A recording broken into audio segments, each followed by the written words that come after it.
अब बासित साहब, आपने सुनी एहसानुल्लाह टीपू साहब की भी बात। सर, आप किस तरह देख रहे हैं इन वाक़यात को? ऑब्वियसली एक कॉन्टेक्स्ट भी है इस वक्त, नवाब अकबर बुख्ती की बरसी भी है, साथ में हमारी मतलब के मेहमान भी चीन से आए हुए हैं, ऑफिशियल गेस्ट्स हैं।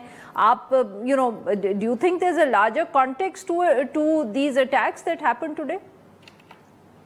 आई थिंक वो जो चाइनीज गेस्ट हैं, उनके आर्मी चीफ जो है पीएलए के, वो तो एक कोइंसिडेंस है कि वो विजिट की डेट को इंसाइड कर गई। बट जो मेजर यहाँ पे फॉल्ट लाइन है, या कॉन्फ्लिक्ट का मेन जो ट्रिगर है यहाँ पे, वो ही 18वीं बरसी है नवाब अकबर बुख्ती की। तो अगर कॉन्फ्लिक्ट को जो वॉचर है, ऑब्जर्व करने वाले हैं, जो सिक्योरिटी ट्रेंड्स को क्लोजली देखते हैं, अगर ओवर द इयर्स देखा जाए तो पिछले चंद सालों में जब भी अगस्त आता है, अगस्त में हमेशा बलोच इंसर्जेंट अपने अटैक्स को इंक्रीज करते हैं, वो चाहे 14 अगस्त हो या वो आगे 26 अगस्त को आके ये नवाब अकबर बुख्ती की डेथ एनिवर्सरी हो। तो ये काफी सरप्राइजिंग है कि इतने बड़े पैमाने पे एक इतना मल्टीपल कोऑर्डिनेटेड अटैक किया गया है, जिसमें मेन हाईवेज को चोक किया गया, ट्रैफिक को डिसरप्ट किया गया, रेलवे की लाइन को डिसरप्ट किया गया, लेकिन कोई सब्सटेंशियल प्रेजेंस सिक्योरिटी फोर्सेस की उस तरीके से नजर नहीं आई।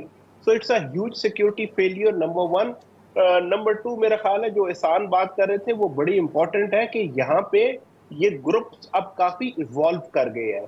तो जो एसिमेट्रिक वॉरफेयर की इनकी कैपेबिलिटीज है और जो इनकी स्ट्रेटजीज है, वो अब बहुत ही डिफरेंट है। जो मिलिटेंसी चंद सालों पहले होती थी, इससे बहुत डिफरेंट है। आप देखें कि जो मीडिया वॉरफेयर वो चला रहे हैं इस अटैक के साथ, उसको देख लें। फिर उनके जो डिफरेंट सो कॉल्ड यूनिट्स है विद इन बीएलए, उनकी इंटीग्रेशन को आप देखें तो काफी सोफिस्टिकेटेड है। तो ना सिर्फ वेपन्स उनके बेहतर है, स्ट्रेटजी उनकी बेहतर है, प्लानिंग उनकी जो है वो पहले से ज्यादा इंप्रूव हुई है, बल्कि आई थिंक हमारी जो टेम्पलेट्स हैं, जो हमारी सिक्योरिटी की प्ले बुक है, वो शायद आउटडेटेड नजर आती है।